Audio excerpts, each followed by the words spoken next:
बिस्मिल्लाहिर्रहमानिर्रहीम अस्सलाम वालेकुम।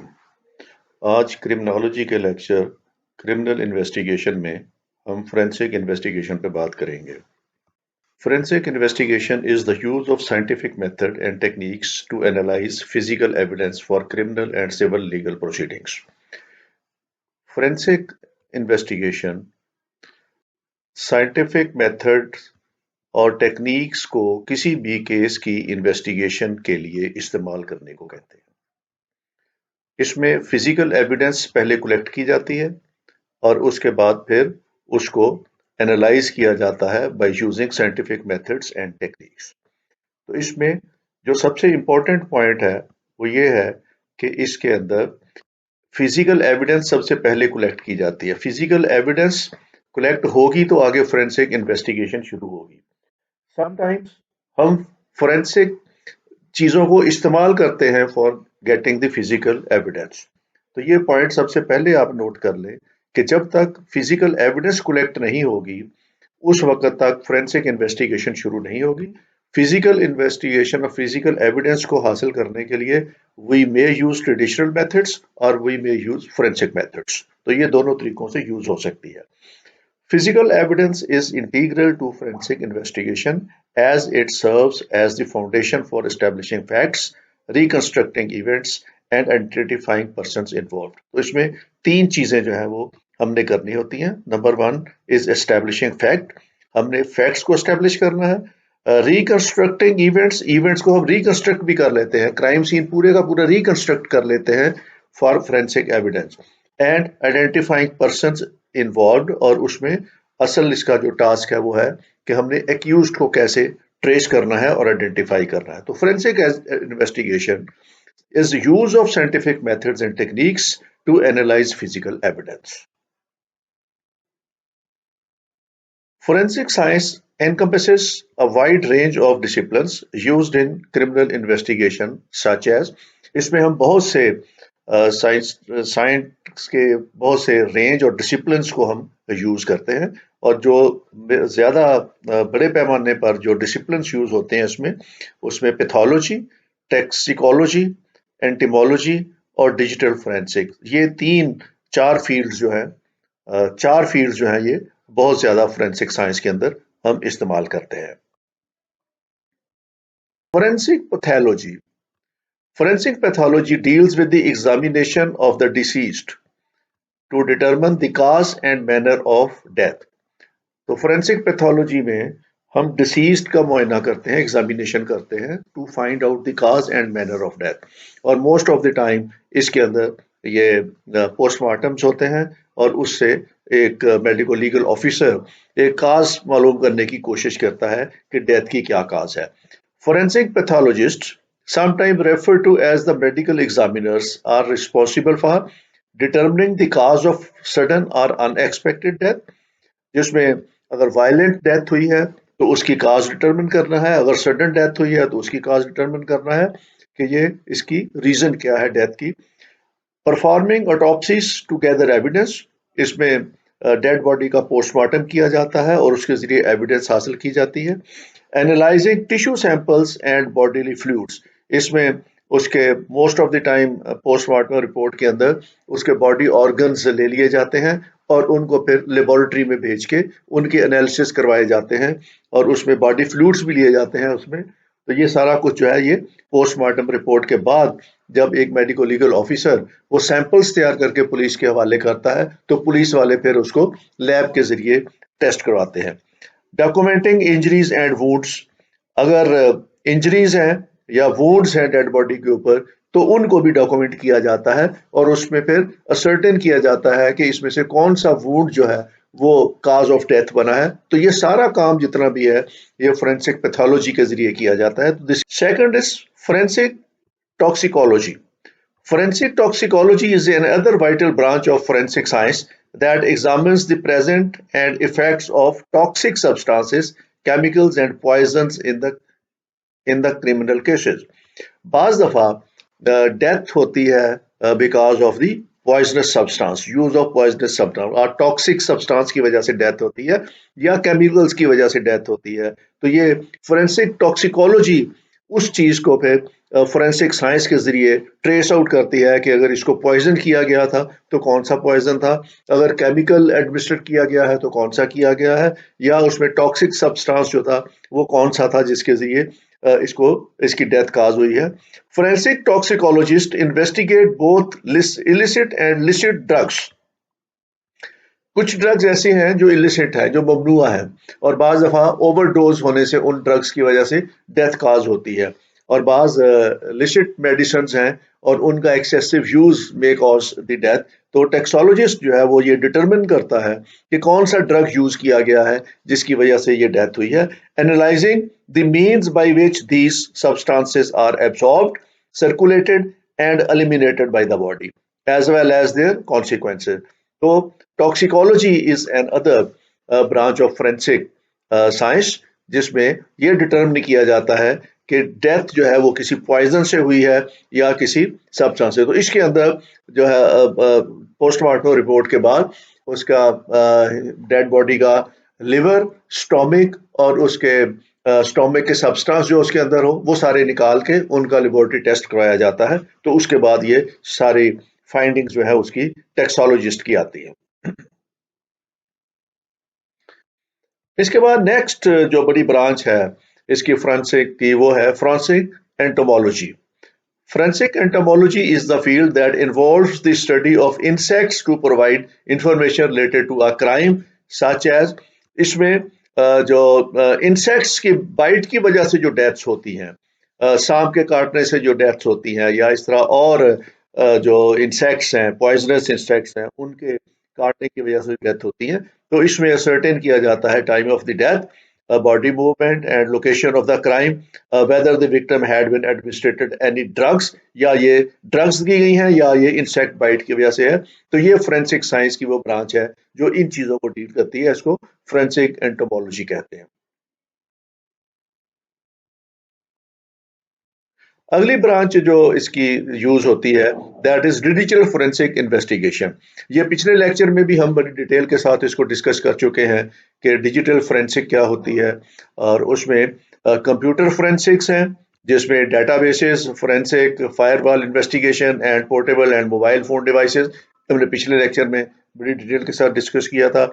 Then is the mobile device forensic, जिसके अंदर मैंने आपको बताया था कि मोबाइल फोन डिवाइस जो है उसके एनालिसिस किए जाते हैं, वहां से डाटा रिट्रीव किया जाता है। वो टेक्स्ट मैसेजेस हैं या कॉल लॉग है या ईमेल है, उसके अंदर फोटोज हैं, वीडियोस हैं, या दूसरा डिजिटल एविडेंस है, वो बेशक किसी ने डिलीट कर दिया हो तो उसके बावजूद भी वो रिट्रीव हो जाता है। तो ये फोरेंसिक साइंस का पूरा एक लेक्चर मैंने आपको इससे पहले दिया हुआ था। You may revisit that lecture to know more about the digital forensics. इसके बाद जो फोरेंसिक इन्वेस्टिगेशन में जब हम एविडेंस कलेक्ट कर लेते हैं वहां से, क्राइम सीन से, तो उसके बाद उस एविडेंस के और बहुत से एनालिसिस हम करते हैं by using the forensic investigation. और इसमें ये लीडिंग जो इन्वेस्टिगेशंस हैं वो 6 टाइप्स की इन्वेस्टिगेशंस हैं, जिसमें we have DNA analysis, we have fingerprints, then we have blood stain pattern analysis, ballistic analysis, handwriting comparison and audio video analysis. तो ये 6 किस्म के एनालिसिस हैं जो फोरेंसिक इन्वेस्टिगेशन में हम क्राइम सीन से जो एविडेंस इकट्ठा करते हैं तो उनको बाद में इन तरीकों से हम एनालाइज करते हैं। तो आए देखते हैं कि ये सारे इन्वेस्टिगेशन के मेथड्स क्या है और इसमें हम क्या चीजें तलाश करते हैं या ट्रेस करते हैं। तो सबसे इंपॉर्टेंट इसमें से है the DNA, deoxy ribonucleic acid is the building block for the human body. Virtually every cell contains DNA. अगर आपने जनरल साइंस पढ़ी है तो उसमें आपने डीएनए स्ट्रक्चर पढ़ लिया होगा। तो डीएनए ह्यूमन बॉडी के अंदर डीएनए जो है वो वर्चुअली हर सेल जो है हमारा उसके अंदर डीएनए है। DNA is an integral part of every cell, और ये सेल बेस करके cell is the building block of our body. तो DNA in people's blood is the same as the DNA in their saliva। कहाँ से DNA ले सकते हैं? DNA we can take from blood, ये ब्लड से ले सकते हैं। We can take it saliva, we can take it skin tissues, we can take it from hair, we can take it from semen, we can take it from bones, or we can take it from teeth। पसीने से ले सकते हैं, और इसी तरीके से ये फिंगर नेल्स जो हैं उनसे ले सकते हैं। तो there are many methods by taking the DNA from the body. और ये डीएनए जो है does not change throughout a personal life. Person की लाइफ में ये चेंज नहीं होता। ये जो पैदाइश के वक्त डीएनए जो है इसका स्ट्रक्चर सारी उम्र के लिए वैसा ही रहता है। तो ये DNA is an important test जो हम नॉर्मल इन्वेस्टिगेशन जो है उसमें करवाते हैं। Now DNA is powerful investigating tool because with the exception of identical twins, no two people have the same DNA. दुनिया में किसी शख्स का डीएनए दूसरे शख्स के साथ नहीं मिलता। एक्सेप्शनल केसेस में आइडेंटिकल ट्विन्स हो तो उनका मिल सकता है, अदरवाइज किसी भी दो लोगों का डीएनए आपस में एक दूसरे के साथ मैच नहीं करता। Therefore, DNA evidence collected from the crime scene can be linked to the suspect or can eliminate a suspect from suspicion.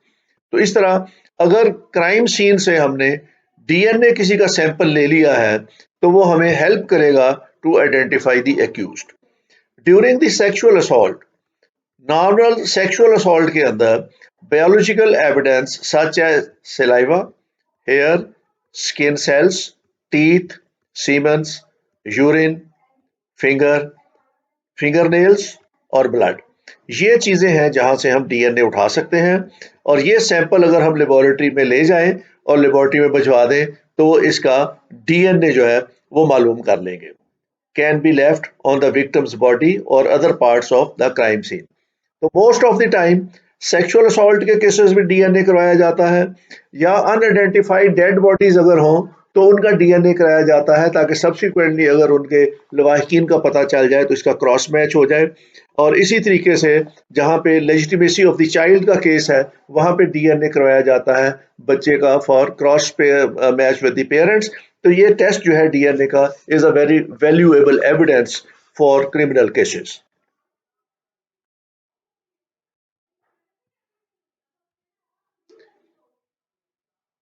Properly collected DNA can be compared with known samples to place a suspect at the scene of the crime. तो अगर DNA ले लिया जाए तो वो non samples के साथ इसको कंपेयर किया जाता है। इफ नो सस्पेक्ट एग्जिस्ट, अगर सस्पेक्ट एग्जिस्ट नहीं करता, a DNA profile from crime scene evidence can be entered into the combined DNA index system. तो ये जो डीएनए मैंने पहले भी आपको बताया था पिछले लेक्चर के अंदर भी कि जब भी हम डीएनए के लिए सैंपल भेजते हैं लेबोरेटरी में तो वो उसका एक प्रोफाइल अपने पास रखते हैं and they have huge reservoir of the DNA pool. तो उसमें से जब भी हम अननोन का डीएनए भेजेंगे तो वो उसके साथ मैच करते हैं। तो उसमें इसको कंबाइंड डीएनए इंडेक्स सिस्टम कहते हैं to identify the suspect anywhere और to link serial crimes to each other. जो जहाँ पे एक सीरियल क्राइम है तो उसमें ये डीएनए हमें हेल्प करता है। तो उसमें अपने जो कंबाइंड डीएनए इंडेक्स सिस्टम है उसके साथ फिर हम इसको कंपेयर करते हैं।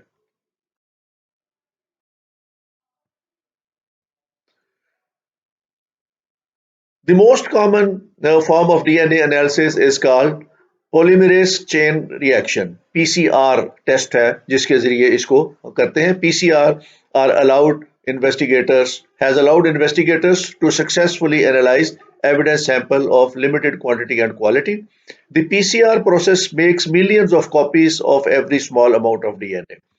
This enables the laboratory to generate DNA profile which can be compared with the DNA profile from a suspect. तो ये तरीकाकार है लेबोरेटरी का कि डीएनए की टेस्टिंग किस तरह की जाती है।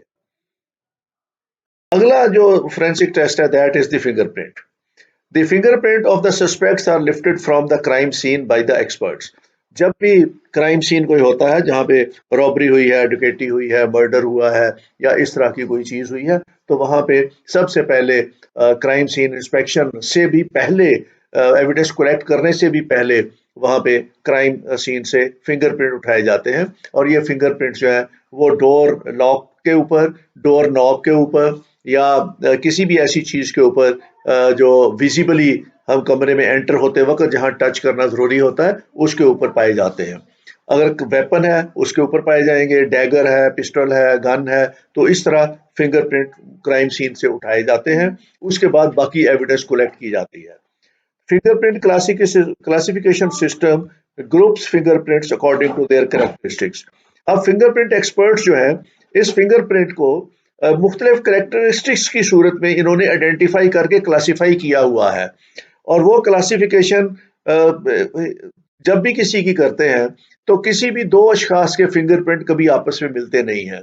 ये यूनिक है, किसी भी शख्स के फिंगरप्रिंट कभी दूसरे शख्स के साथ नहीं मिलते, तो वो फिर इसको क्लासिफिकेशन के मुताबिक फिंगरप्रिंट को वो matching of the fingerprint against a large database of the fingerprints.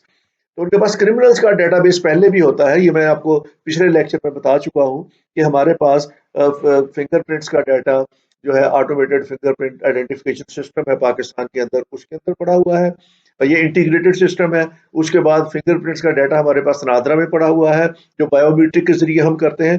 तो इस तरीके से जब हम क्राइम सीन से फिंगरप्रिंट लिफ्ट करते हैं तो उसका कंपैरिजन हम integrated automated finger print identification system से भी करते हैं और उसका कंपैरिजन अगर जरूरत पड़े तो हम नादरा के डेटाबेस से भी करते हैं। तो इससे हमें आइडेंटिफाई करने में हेल्प मिलती है कि ये क्राइम किसने कमिट किया है। Nowadays, matching is done by biometric verification.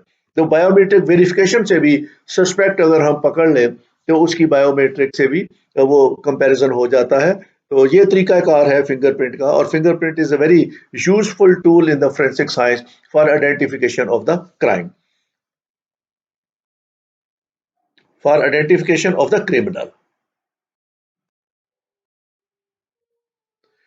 अगला जो हम फोरेंसिक एनालिसिस करते हैं वो है blood stain pattern analysis. Blood stain pattern analysis is the use of the blood stain size.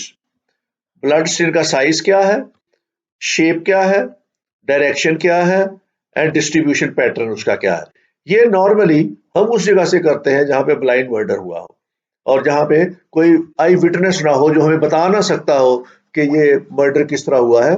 तो ये ब्लाइंड मर्डर्स के केसेस में हम देखते हैं कि वहां पे ब्लड पैटर्न क्या बना है और ब्लड स्टेन्स के साइज क्या है, उसकी शेप क्या है, उसकी डायरेक्शन क्या है। उससे हमें काफी हेल्प मिलती है क्राइम सीन को देख के कि वकूआ किस तरीके से हुआ हो। और नॉर्मली इस तरह के केसेस में, ब्लाइंड मर्डर केस में, इन्वेस्टिगेशन में पुलिस जो है वो क्राइम सीन रिकंस्ट्रक्ट करने की कोशिश करती है कि ये वकूआ किस तरह हुआ था। तो उसमें ब्लड स्टेन पैटर्न्स हमें बहुत ज्यादा हेल्प करते हैं to understand the offence.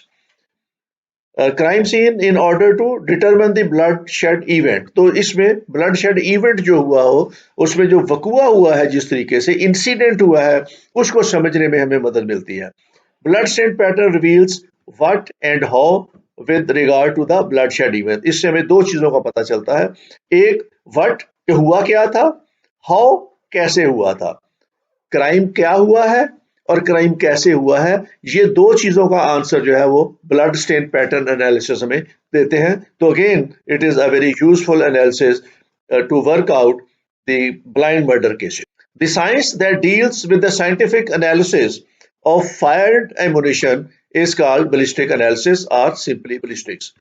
Ballistic analysis किसी भी क्राइम सीन पे अगर कोई गन इस्तेमाल हुई है, कोई वेपन इस्तेमाल हुआ है, कोई पिस्टल इस्तेमाल हुआ है या रिवॉल्वर इस्तेमाल हुआ है या और कोई सोफिस्टिकेटेड ऑटोमेटेड वेपन इस्तेमाल हुआ है, तो अगर वेपन रिकवर हो जाए तो उसके फिर हम बैलिस्टिक एक्सपर्ट के पास भेजते हैं for analysis of the weapon.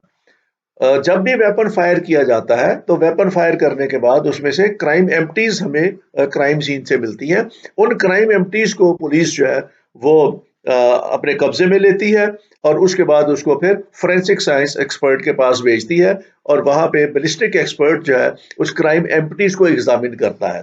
Crime empties को एग्जामिन करने के बाद उसको अपने रिकॉर्ड पे रखता है। सब्सिक्वेंटली जब एक्यूज्ड पकड़ा जाए और उससे वो पिस्टल बरामद हो जाए तो वो पिस्टल भी दोबारा फिर उसी फोरेंसिक एक्सपर्ट के पास भेजा जाता है।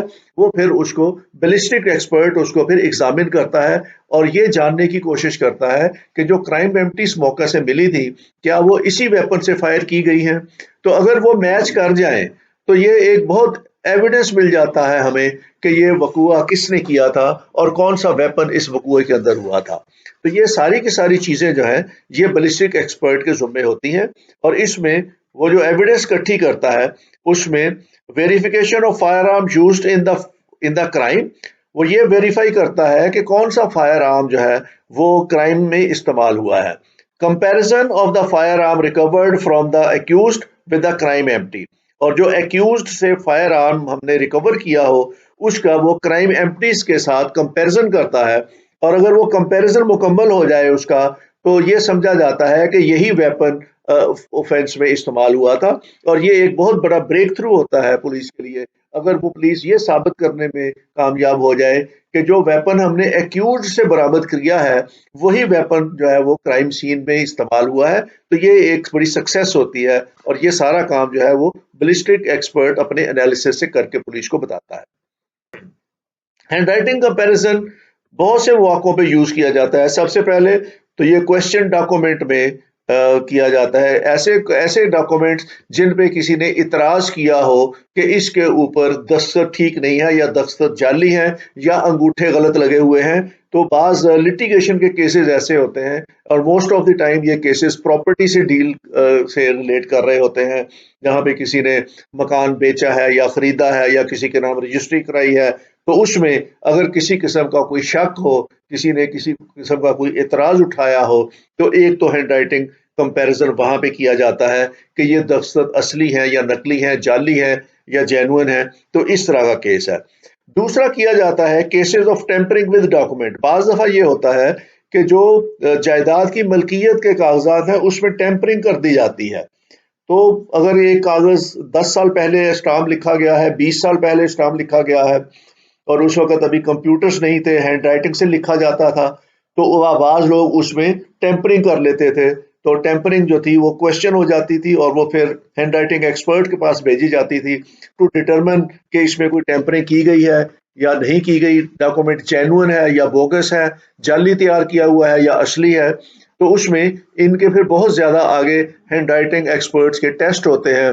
एक तो इंक जो है इस्तेमाल की जाती है, उसकी एज डिटरमिन हो जाती है कि क्या इंक उतनी ही पुरानी है जितना पुराना डॉक्यूमेंट है, क्या वो इंक जो टेम्परिंग में इस्तेमाल की गई है वो बाकी जो कागज लिखा गया है उसकी इंक की एज और जो टेम्परिंग में इंक इस्तेमाल की गई है उसकी एज एक जैसी है। तो इसके मल्टीपल टेस्ट हैं ये जानने के लिए। तो हैंड राइटिंग एक्सपर्ट ये सारी काम फिर उसमें करता है। Than fraud and forgeries in documents, अगर कोई फ्रॉड किए गए हो या फोर्जरीज की गई हो किसी डॉक्यूमेंट्स में, तो वो हैंड राइटिंग एक्सपर्ट्स के पास जाता है।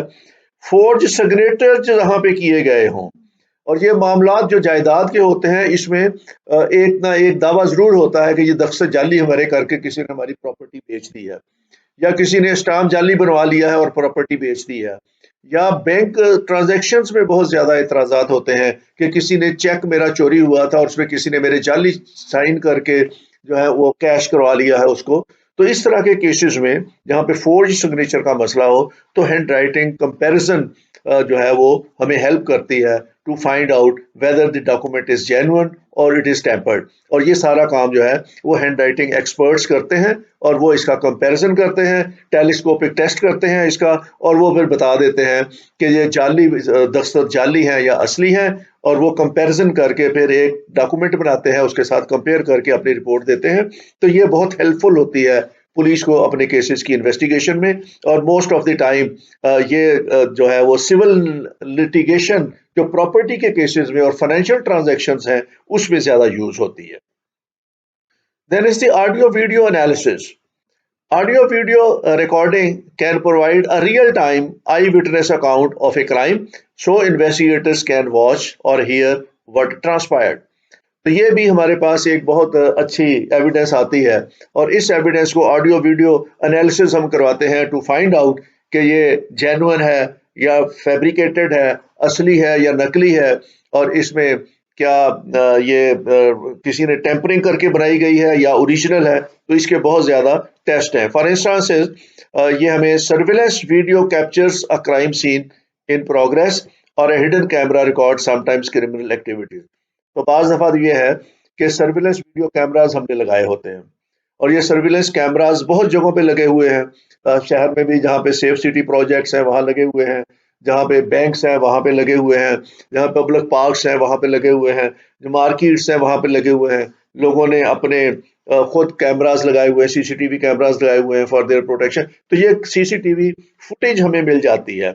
और बाज़ जगहों पे ये ओपन प्लेसेस पे लगे हुए हैं सर्विलेंस के लिए, और बाज़ जगह पे हिडन लगे हुए हैं, तो जो चीज़ें रिकॉर्ड हो रही होती हैं तो उसमें अगर क्रिमिनल एक्टिविटी भी हो तो वो भी रिकॉर्ड हो जाती है। तो ये फुटेज जो होती है सीसीटीवी फुटेज, ये बहुत वैल्यूएबल बन जाती है हमारे लिए, और इससे फिर हमें केसेस को इन्वेस्टिगेट करना बड़ा आसान हो जाता है। अगर हाईवे रॉबरीज हों, ब्रॉड डे लाइट रॉबरीज हों, अगर मेन रोड के ऊपर कहीं रॉबरीज हो, कमर्शियल एरिया के अंदर अगर कोई रॉबरीज हो, या किसी के इवन अगर किसी रेजिडेंशियल एरिया के अंदर कोई रॉबरी हो, तो उसमें सीसीटीवी कैमरास की फुटेज हमें इन्वेस्टिगेशन में बहुत ज्यादा मदद मिलती है। तो इसमें जो सोर्सेज हैं हमारे पास फुटेज लेने के, that is the CCTV footage, safe city videos, mobile phone audio video clips. तो ये कहीं कई जगहों से हमें ये ऑडियो क्लिप मिल जाते हैं।